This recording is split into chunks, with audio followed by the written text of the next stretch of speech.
My name is Michael Chen. I'm 38 years old. And 2 months ago, I sat in a divorce attorney's office and watched my wife's lawyer argue that she deserved half of everything I'd built. She claimed we built the business together, that it was our dream, our success, our future. Her lawyer presented a compelling narrative: the supportive wife who sacrificed her own career, who stood by her husband, who deserved to share in the rewards.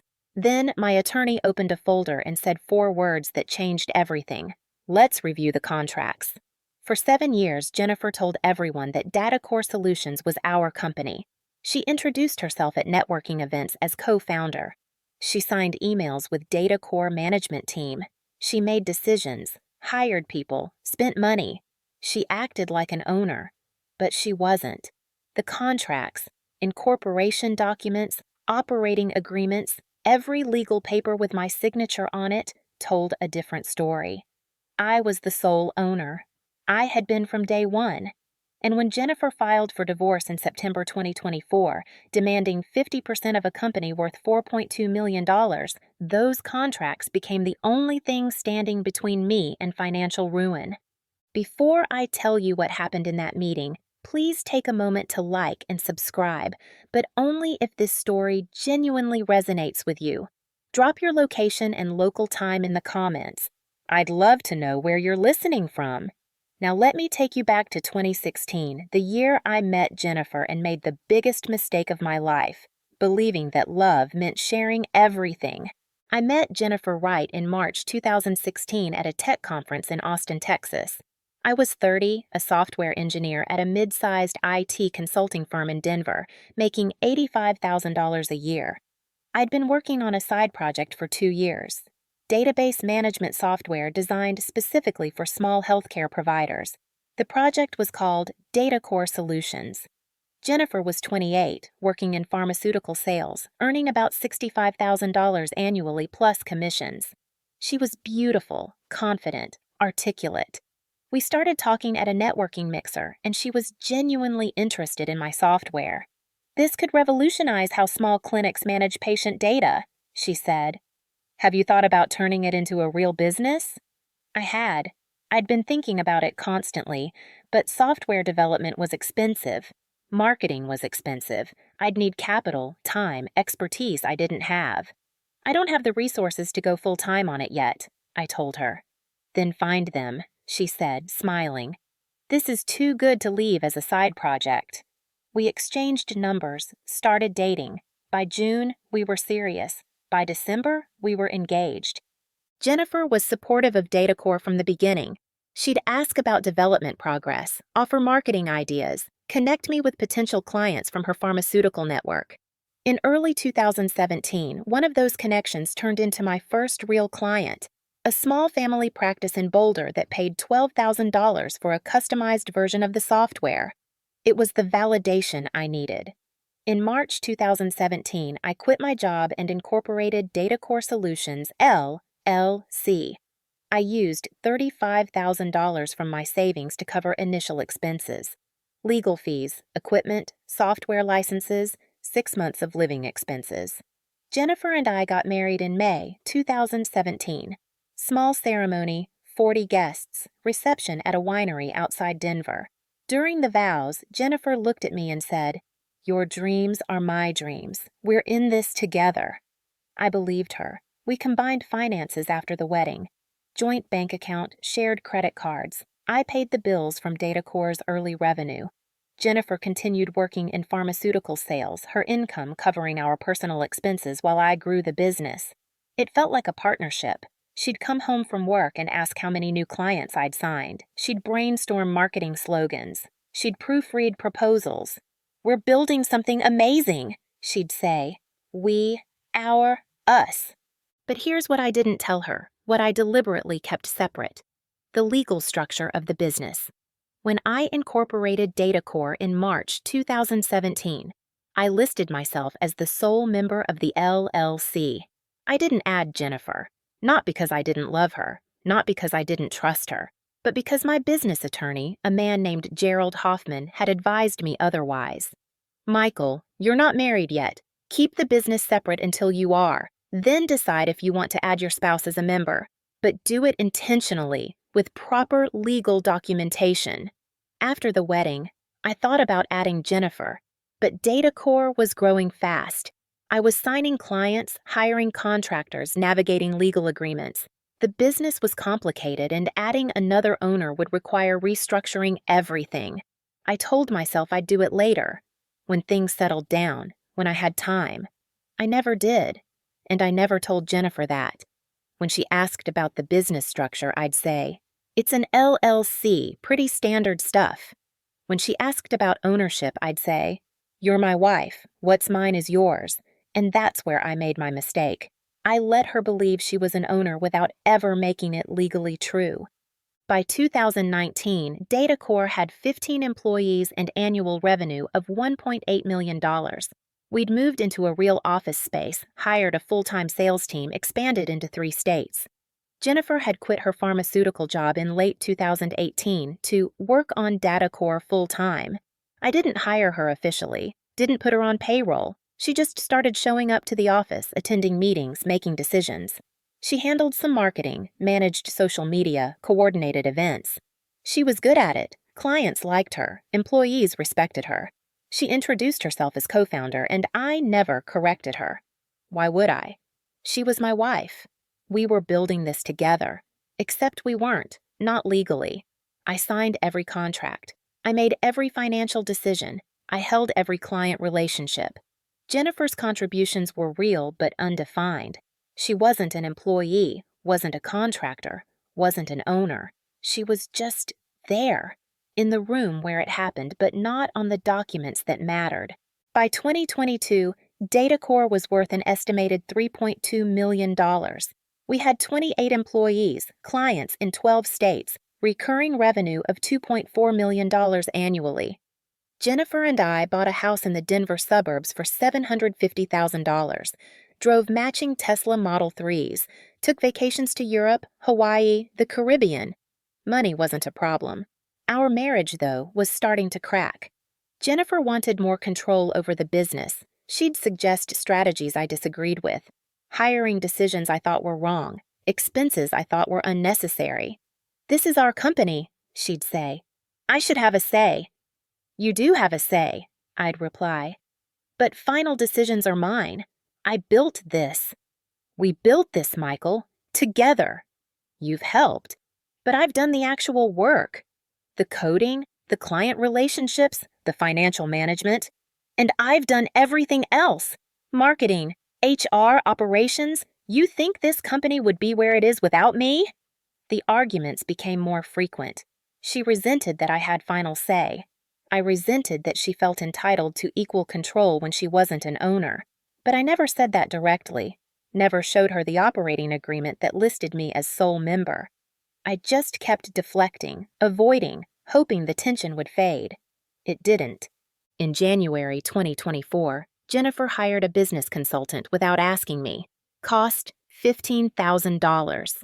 "We need outside perspective," she said. "Our growth has plateaued." "I would have liked to discuss it first," I said. "It's our company. I can make decisions too." "Not financial decisions of that size without consulting me." She stared at me. "Consulting you? Like I'm some employee?" "That's not what I meant." "Then what did you mean, Michael? Because it sounds like you think you're the boss and I'm just staff." I didn't answer, because in truth, legally, that's exactly what she was. In March 2024, we had a major fight over a potential acquisition. A competitor had offered to buy DataCore for $4 million. Jennifer wanted to sell. We could retire, travel, start something new. I didn't want to sell. "I built this company from nothing. I'm not ready to walk away." "You built it? You?" "Yes. Me. I wrote the code. I signed the first client. I quit my job and took the risk. And I supported you. I gave up my career. I worked for free for years." "No one asked you to quit your job, Jennifer. That was your choice." She went quiet, dangerously quiet. "So that's how you see it. You're the founder. I'm just the wife." I didn't say that. "You didn't have to." She moved into the guest bedroom that night. We barely spoke for weeks. In August 2024, Jennifer asked to see the incorporation documents. I want to review the ownership structure, make sure everything's in order. I deflected. It's all fine. Gerald handles the legal stuff. I want to see it anyway. Why? Because it's our company, Michael. I have a right to know. I finally showed her the operating agreement, watched her face as she read that I was listed as sole member, watched the realization hit her. I'm not an owner, she said quietly. It's more complicated than that. I'm not an owner, she repeated. Jennifer, legally, no, but practically, this is ours. We're married. What's mine is yours. Unless we get divorced. The words hung in the air. Are we talking about divorce? I asked. She looked at me. I don't know, but I want to know where I stand. And apparently, I stand nowhere. 2 weeks later, she filed for divorce. September 15th, 2024. I was served papers at the office. The filing claimed irreconcilable differences and requested equitable distribution of marital assets, including 50% ownership of DataCore Solutions. My world shattered. Let me show you what 7 years of financial ambiguity looks like. It's not just about money. It's about the slow blurring of boundaries until you can't tell where one person's contribution ends and another's begins. By the time Jennifer filed for divorce, our finances were so entangled that untangling them felt impossible. We had a joint bank account where DataCore's profits were deposited. The account had $340,000 in it. We both used it. I paid business expenses from it. Jennifer paid personal expenses from it. There was no clear separation. The house we bought in 2022 for $750,000 was titled in both our names. We'd used a $200,000 down payment that came from DataCore's profits. The mortgage, $3,200 monthly, was paid from the joint account. Both cars titled in both our names leased through the business. $1,400 monthly total. Our health insurance paid by DataCore. Our vacations charged to DataCore's business credit card, which Jennifer had full access to. Her clothing, her spa memberships, her personal expenses, all paid from the joint account funded by DataCore. Over 7 years, Jennifer had spent approximately $380,000 of business profits on personal expenses. I'd spent about the same. We lived well, but none of it was documented as salary, distributions, or loans. It was just spending. Jennifer's contributions to the business were real but undefined. She managed social media, DataCore's Instagram, LinkedIn, Facebook. She coordinated client appreciation events, holiday parties, golf outings, dinners. She handled some HR tasks, onboarding paperwork, benefits enrollment, occasional employee disputes. She attended conferences and networked on behalf of the company, but none of it was formalized. She wasn't on payroll, didn't have an employment contract, didn't receive a W-2 or 1099. She was an unpaid volunteer, essentially, though she'd describe herself as partner, co-founder, chief operating officer, depending on the audience. I never corrected her. When clients asked, "Are you co-owners?" I'd smile and say, "We're a team." When employees asked, "Who do we report to?" I'd say, "Michael handles strategy and operations. Jennifer handles culture and marketing." It sounded like partnership, but the org chart, if anyone had asked to see it, had only one name at the top: mine. The financial entanglement extended to our personal life. Jennifer's parents had loaned us $50,000 in 2020 to help with the house down payment. They called it a loan, but there was no promissory note, no repayment schedule, no interest rate, just a verbal agreement that we'd pay them back when we could. We'd paid back $20,000 so far, leaving $30,000 outstanding. In her divorce filing, Jennifer claimed that loans should be considered a business investment, entitling her parents to equity in DataCore. My attorney disagreed. Without documentation, it's a personal loan between family members, not a business investment. But it was another layer of complexity, another area of ambiguity I'd let fester because it was easier than having hard conversations. Jennifer's sister Amanda had worked at DataCore as a marketing coordinator for 18 months in 2021 to 2022. I'd paid her $55,000 annually, which was above market rate for her experience level. I'd done it because Jennifer asked. She needs a job. She's family. Please. I said yes. Amanda was mediocre at the job, frequently late, often distracted, but firing her would have caused family drama, so I tolerated it until she left voluntarily to move to California. In the divorce filing, Jennifer cited my hiring of Amanda as proof that we made joint business decisions, that she had equal say in company operations. It wasn't true. I'd made the decision, reluctantly, under pressure. But I'd never documented my objections, never put in writing that this was a favor, not a strategic hire. The business credit card was another problem. I'd given Jennifer a card in 2018 for business expenses.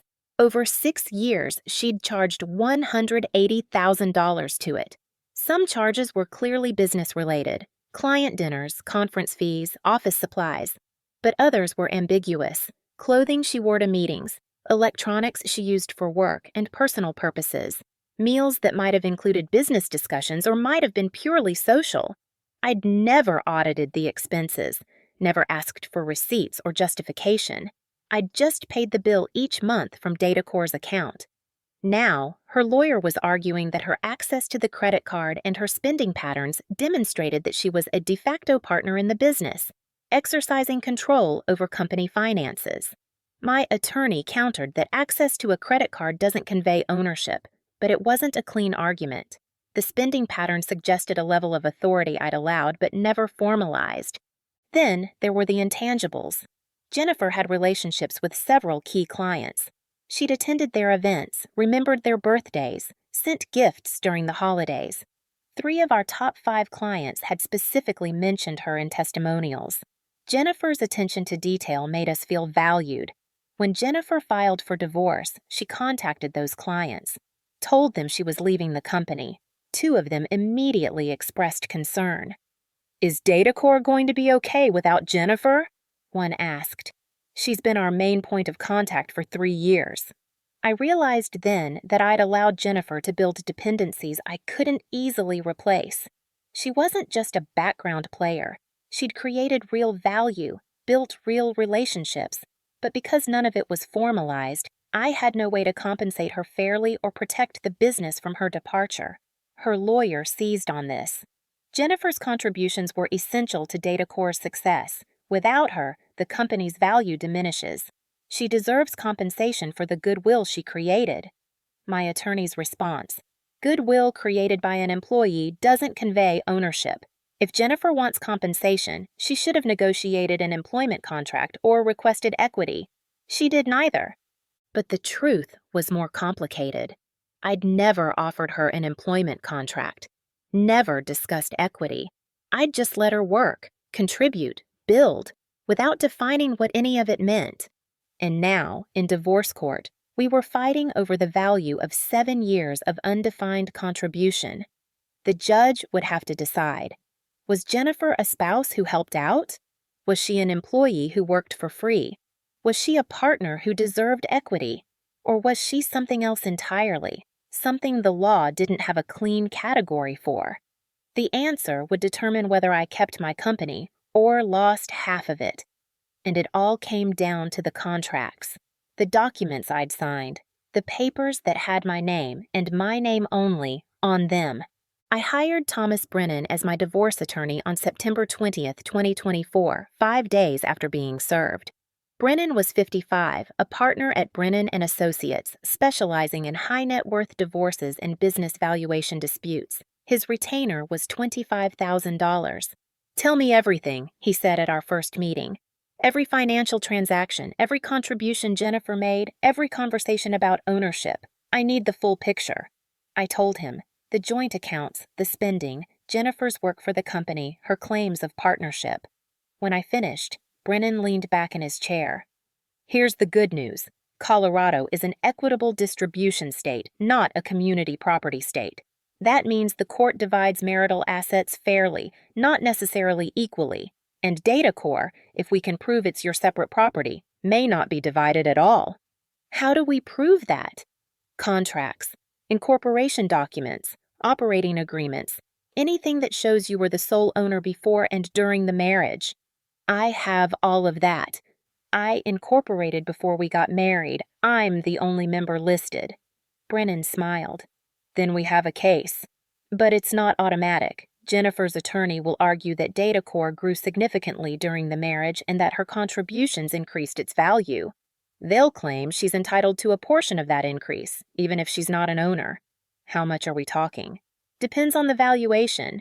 If DataCore is worth $4.2 million and you incorporated with $35,000 in capital, the increase is $4.165 million. If the court determines Jennifer contributed to that growth, she could be entitled to 20 to 40% of the increase. That's $830,000 to $1.66 million. I felt sick.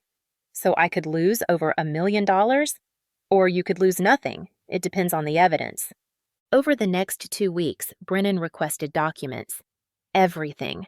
Articles of incorporation, operating agreements, business bank statements, tax returns, contracts, employment records. I provided it all. Brennan reviewed each document carefully. This is good, he said. You're listed as sole member on every document. No amendments adding Jennifer. No employment agreement. No equity grants. Legally, she has no ownership claim. But her lawyer says she deserves compensation for her contributions. They'll argue that. But Colorado law is clear. Contributions by a spouse to a business don't automatically convey ownership. If Jennifer wanted equity, she should have requested it, and you should have granted it in writing. She didn't. So we're safe? Brennan hesitated. Mostly, but there's a complication. Jennifer had access to business accounts. She spent money, made decisions, held herself out as a co-owner. A judge might view that as evidence of an implied partnership or joint venture. But there's no written agreement, which is why you'll win. But her attorney will make it messy. They'll put on a show, call witnesses, present evidence of her contributions. The goal is to make the judge feel sympathy for Jennifer and question whether you've been fair to her. I've been more than fair. I've supported her for 7 years. That's not the narrative she's selling. She's selling the story of the devoted wife who sacrificed her career, worked for free, and is now being discarded with nothing. That's not true. Doesn't matter. What matters is what we can prove. Brennan's strategy was simple. Document everything Jennifer didn't do. Show that while she contributed, her contributions were voluntary, informal, and didn't rise to the level of ownership or entitlement. He deposed Jennifer on October 15, 2024. I sat in the conference room and listened as Brennan asked her questions. Ms. Wright, did you ever request an ownership stake in DataCore Solutions? No, but just yes or no, please. No. Did you ever sign an employment contract with DataCore? No. Did you ever receive a salary, W-2 or 1099 from DataCore? No. Did you ever request formal compensation for the work you performed? I didn't think I needed to. It was our company. But you never asked Michael to add you as a member of the LLC? I assumed I was already part of it. You assumed. Did Michael ever tell you that you were a legal owner? Pause. He said what was his was mine. That's not what I asked. Did he ever tell you that you were a legal owner of DataCore? Not in those exact words. Did you ever review the operating agreement? No. Did you ever ask to review it? Not until this year. Why not? Because I trusted my husband. Brennan nodded. Trust is important in marriage, but it doesn't create ownership in a business, does it? Her attorney objected. The deposition continued for 3 hours. By the end, Jennifer was in tears, and I felt like a monster. But Brennan was right. The facts were the facts. Jennifer had never been an owner. She'd assumed, hoped, believed, but she'd never asked, never negotiated, never formalized, and in the eyes of the law, that mattered. Brennan also deposed 3 key witnesses: Gerald Hoffman, my business attorney, Rebecca Sims, DataCore's accountant, and Paul Vasquez, an employee who'd worked with both Jennifer and me for 5 years. Gerald testified that he'd advised me to keep the business separate from my marital assets and that Jennifer had never been added to any legal documents. Rebecca testified that Jennifer had never been on payroll, never received distributions, and never had signatory authority on business accounts, though she had access to the credit card. Paul testified that Jennifer contributed to marketing and culture, but wasn't involved in strategic decisions, financial management, or client relations at a deep level. She was supportive, Paul said, but Michael ran the company. Everyone knew that. Each deposition chipped away at Jennifer's narrative. By late October, her attorney knew they had a weak case. On November 1st, they made a settlement offer. Jennifer would withdraw her claim to 50% of DataCore in exchange for $600,000 plus the house. I could keep the business, the cars, and all business assets. She'd take the house, worth about $850,000, with $550,000 remaining on the mortgage, so roughly $300,000 in equity, plus $600,000 cash, totaling about $900,000. Brennan advised me to counter. Her claim is weak. We can get this down to $400,000 or less if we go to trial. How long would a trial take? 6 months, maybe a year. I don't want to fight for a year, Tom. I want this over. Then we negotiate, but we do it from strength. On November 10th, we countered $400,000 cash plus she keeps her car. I keep the house, DataCore, and all business assets. Jennifer's attorney rejected it, requested $750,000 plus the house. We were at an impasse, and the final hearing was scheduled for December 12, 2024. 1 month to prepare for the fight that would determine my future. The month leading up to the hearing was the worst of my life. Jennifer moved out of the house in mid-November, staying with her sister Amanda in Denver. We communicated only through lawyers. Every email was cold, transactional, stripped of the warmth we'd once had. I threw myself into work, but it was hard to focus. Employees noticed the tension, clients noticed my distraction. Revenue dipped slightly in November, not catastrophically, but enough to worry me. If DataCore's value dropped, would that help or hurt my case? I didn't know. Thomas Brennan prepared obsessively. He created binders of evidence, incorporation documents, bank statements, emails, testimony transcripts. He built a timeline showing every major business decision and who made it, every contract signed, every client acquired, every employee hired. The pattern was clear. I made the decisions. I signed the papers. I built the business. Jennifer's contributions, while real, were ancillary. "This is a strong case," Brennan said during a strategy session on November 20th. "But you need to be prepared for her attorney to play on sympathy. They'll paint you as the cold, calculating businessman who used his wife's free labor to build wealth and then discarded her. You need to stay calm, factual, unemotional." I can do that. Can you? Because if you show anger, frustration, or condescension on the stand, the judge will notice. You need to come across as fair, reasonable, regretful that the marriage ended, but clear about the legal boundaries. I nodded, but inside I was a mess. Jennifer's attorney, a woman named Caroline Porter, was building her own case. She subpoenaed witnesses, employees who'd worked with Jennifer, clients who'd interacted with her, even my business attorney Gerald Hoffman, to question whether I'd deliberately excluded Jennifer from ownership. Caroline's strategy was to prove that Jennifer had been a de facto partner, exercising authority and making contributions essential to the business's success. On November 28th, Caroline deposed Rebecca Sims, DataCore's accountant, for a second time. This time, she focused on financial entanglement. "Ms. Sims, DataCore's profits were deposited into a joint account shared by Michael and Jennifer, correct?" "Yes."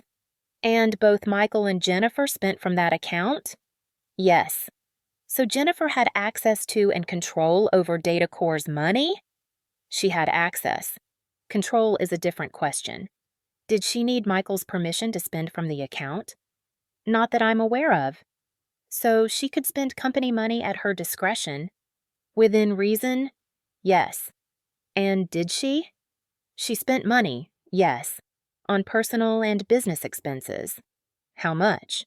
"Over the course of the marriage, approximately $380,000. "And Michael spent a similar amount?" Approximately, yes.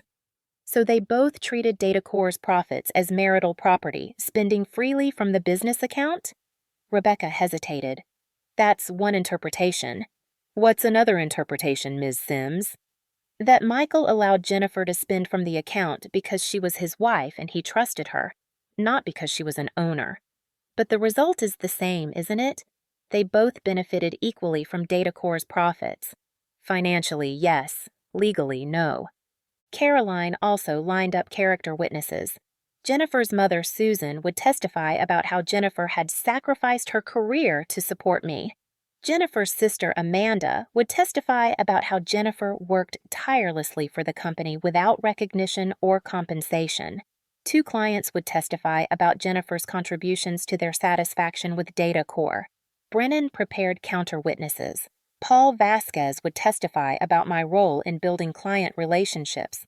Gerald Hoffman would testify about the legal structure and my intentional decision to keep ownership separate. Rebecca Sims would testify about the financial records showing that I, not Jennifer, controlled the business. By early December, both sides were ready. The evidence was compiled, the witnesses were prepped, the arguments were sharpened.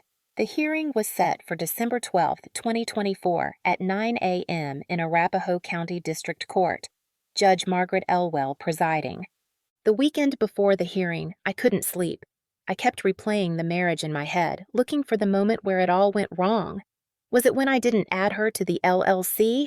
Was it when I let her believe she was a co-owner? Was it when I prioritized business growth over her feelings?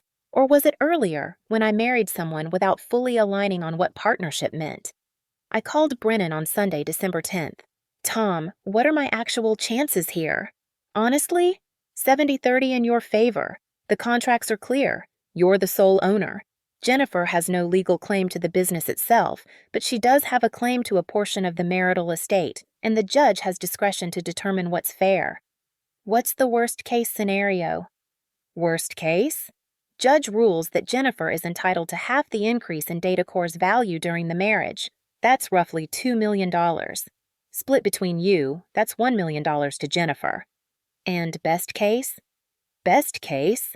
Judge rules that DataCore is your separate property, that Jennifer's contributions don't entitle her to ownership or a share of the business, and awards her only a standard division of liquid marital assets. That's maybe $200,000 to $300,000. So I'm fighting over a $700,000 to $800,000 swing. Essentially, yes. I hung up and stared at the ceiling. 7 years of marriage, 7 years of building a life together. And it came down to this: a courtroom, a judge, and a stack of contracts. The irony wasn't lost on me. I'd built a business on the foundation of clear, enforceable contracts, but I'd built a marriage on assumptions, ambiguity, and unspoken expectations. The business was protected. The marriage was shattered. On December 11th, the night before the hearing, I drove to the DataCore office. It was late, after 10 p.m., and the building was empty.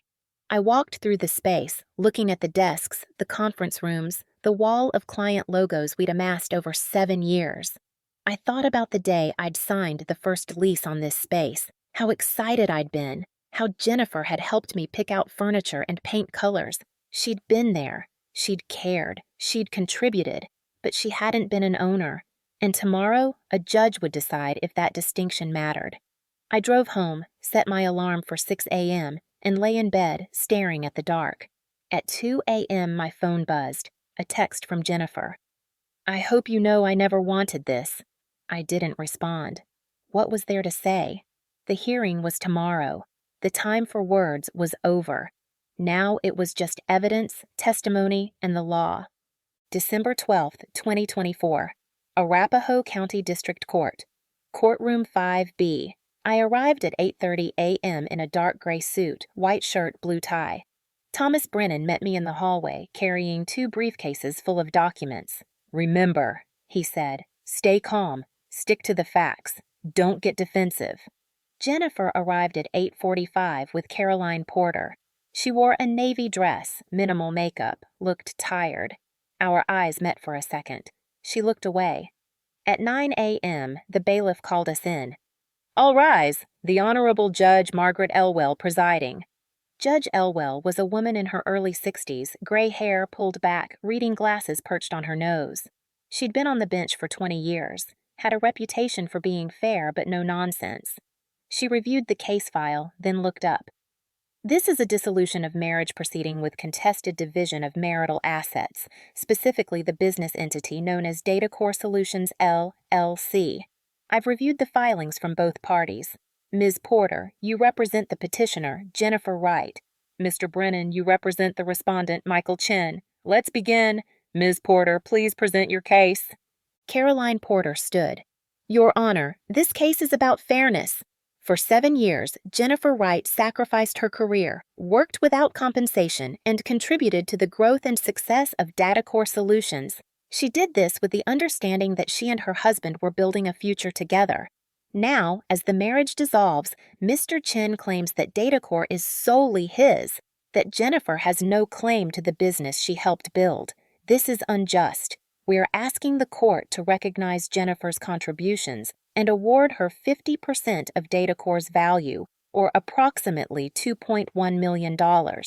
She called Jennifer as her first witness. Jennifer took the stand, sworn in, and began to testify. Caroline guided her through the story, how we met, how she supported my decision to start DataCore, how she quit her job to work full-time for the company. What did you do for DataCore? Caroline asked. I managed marketing and social media. I coordinated client events. I handled HR tasks. I built relationships with key clients. I worked 40 to 50 hours a week, sometimes more. And were you compensated? No.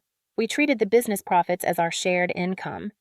Did Michael ever tell you that you weren't an owner? Not explicitly, but he controlled everything. I didn't realize until this year that I wasn't listed as a member of the LLC. How did that make you feel? Betrayed, like I'd been working for free under false pretenses. Brennan cross-examined. Ms. Wright, did you ever ask to be added as a member of the LLC? No, but I assumed. Yes or no, please. No. Did you ever request an employment contract or salary? No. Did you ever review the operating agreement or incorporation documents? No. So you made assumptions about your role but never verified them legally. Jennifer's voice shook. I trusted my husband. And that trust was misplaced. But trust doesn't create ownership, does it? Objection, Caroline said. Argumentative. Sustained, Judge Elwell said. Move on, Mr. Brennan. Brennan called me to the stand. I testified about the history of DataCore, how I developed the software, incorporated the business, signed every contract, managed every client relationship, made every strategic decision. Did Jennifer contribute to the business? Brennan asked. Yes, she helped with marketing, events, and client relations. But did she have ownership? No. I incorporated as the sole member. That never changed. Why didn't you add her? I paused. This was the question I'd been dreading. Because the business was my creation. I'd spent 2 years building the software before we even met. I used my savings to incorporate. I took the financial risk. I didn't think adding her as an owner was necessary or appropriate. Did you ever mislead her about her role? No. I said what was mine was hers in the context of our marriage. But I never told her she was a legal owner of DataCore. Caroline cross-examined. Mr. Chen, you allowed Jennifer to work for your company without compensation for years, correct? She chose to work. I didn't force her. But you benefited from her work? We both benefited. The business grew, which increased our household income. Household income that you controlled. That we both spent. Did you ever thank Jennifer for her contributions? I hesitated. Of course. Did you ever offer to pay her? I didn't think it was necessary. We were married. So you took her labor for free because you were married, but now that you're divorcing, you claim she's entitled to nothing? I claim she's not entitled to ownership of a business she never legally owned. The testimony continued for 6 hours. Witnesses were called, documents were presented, financial records were analyzed. By 4 p.m., both attorneys had rested their cases. Judge Elwell reviewed her notes. I'll take this under advisement. I'll issue a written ruling within 30 days. Court adjourned. We left the courtroom in silence. Brennan pulled me aside in the hallway. You did well. Stay patient. What do you think she'll rule? Hard to say, but the contracts are on our side. The law is on our side. I'm optimistic. I went home to an empty house and waited. On January 8, 2025, the ruling arrived, a 12-page document delivered via email. I read it alone in my home office, hands shaking. After reviewing the evidence, testimony, and applicable Colorado law, the court finds as follows. DataCore Solutions, LLC was incorporated by Michael Chen prior to the marriage using his separate property. The operating agreement lists Michael Chen as sole member. No documents exist granting Jennifer Wright ownership, equity, or partnership status. While Jennifer contributed to the business during the marriage, her contributions were voluntary and uncompensated. Colorado law does not recognize implied partnerships in the absence of written agreements. Therefore, DataCore Solutions LLC is Michael Chen's separate property and not subject to division. However, the court recognizes that the business increased in value during the marriage and that Jennifer's contributions, while not creating ownership, did provide indirect benefit to the marital estate.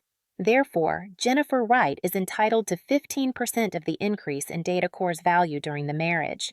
Valuation: DataCore at incorporation, March 2017, $35,000.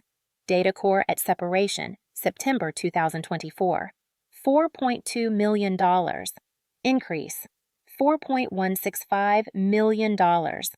Jennifer's award: 15% of $4.165 million equals $624,750.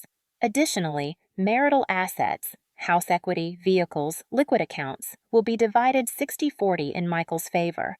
Jennifer is awarded the house, equity value $300,000. Michael retains DataCore, vehicles, and business accounts.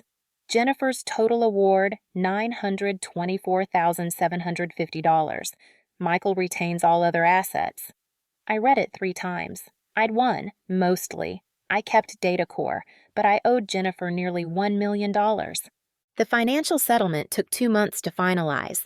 I sold the house in March 2025 for $870,000, paid off the mortgage, and gave Jennifer the equity as part of her award.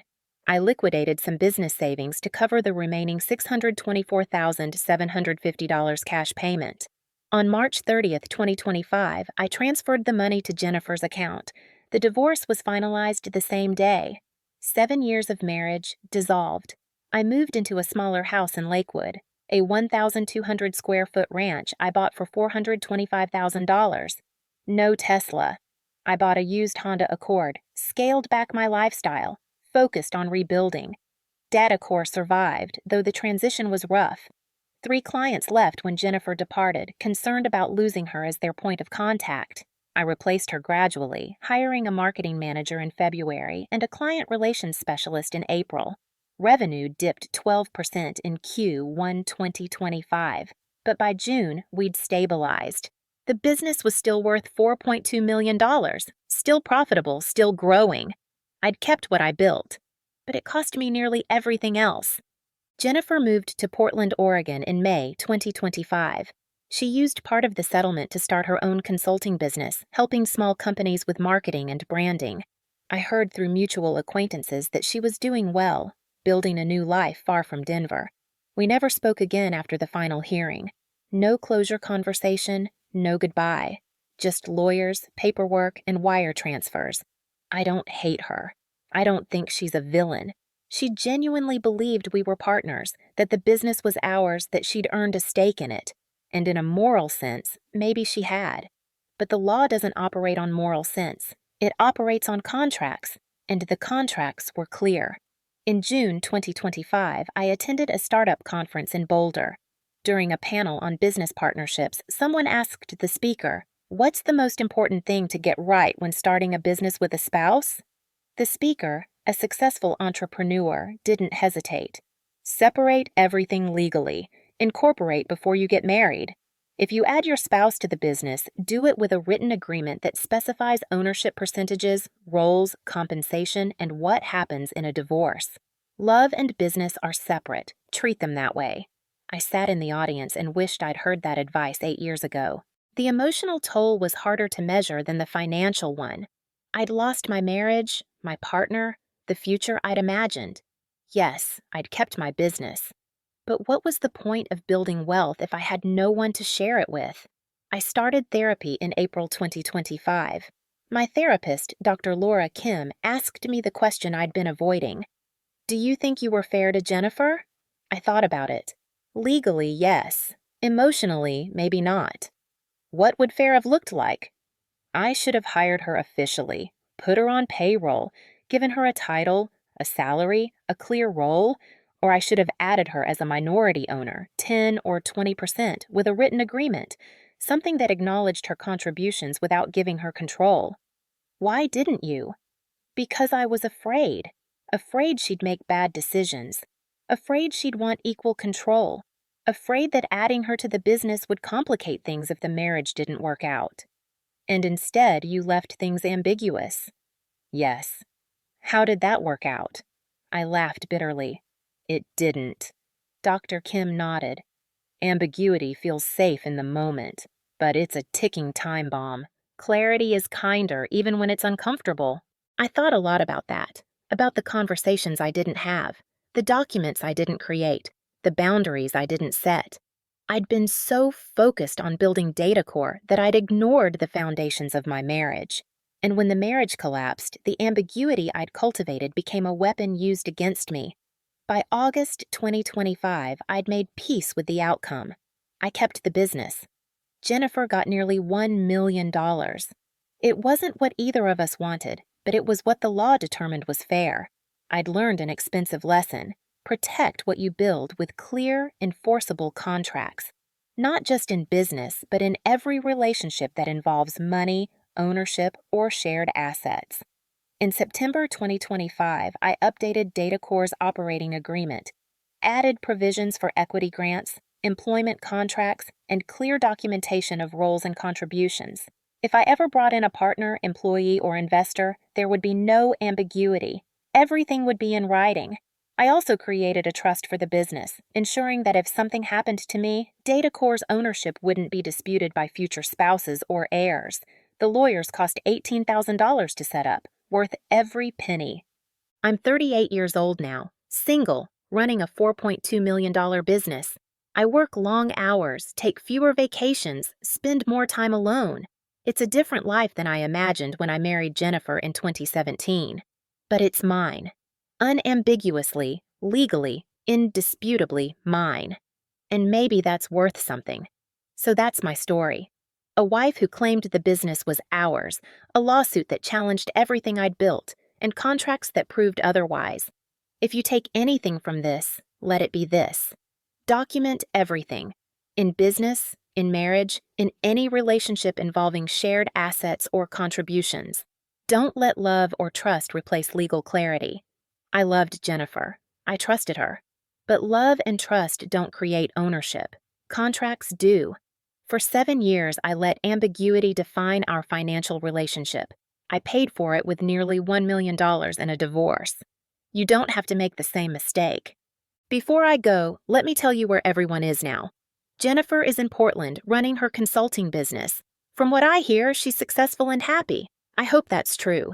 She deserved better than the ambiguity I gave her. Thomas Brennan is still my attorney. We've stayed in touch. He's helped me restructure DataCore's legal framework to prevent future disputes. DataCore Solutions is thriving.